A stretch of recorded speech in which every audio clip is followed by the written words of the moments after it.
আজকে তো রাখি, সবাই জানো, কিন্তু আমার ভাগ্যের হলো না ভাইকে রাখি পরাতে যেতে। কারণ আমি এখনো বিয়ের পরে একবারও রাখি পরাতে যেতে পারিনি। এদের রাখি পরানোর সময়ই যত কাজ থাকে বাড়িতে, আমাকে যেতে দেয় না রাখি পরানোর সময়। বিয়ের আগে প্রতি বছর রাখি পরাতাম, দিদিরা সবাই আসে রাখি পরাতে, কিন্তু আমি যেতে পারি না।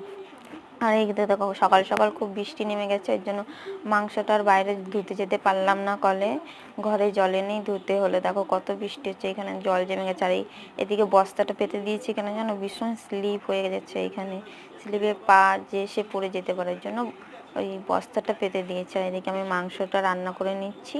মাংস রান্না হয়ে গেলে এখনও ঘরটা মোছা বাকি আছে, কারণ আজ সকাল সকাল ঘরটা মুছিনি, বৃষ্টি হয়েছিল তো কাদা সব ঘরে ধুলোবালি হয়ে যায়, এর জন্য ভাবলাম দুপুরে সব স্নান করার সময় ঘরটা মুছে নেবো সব কাজ করে।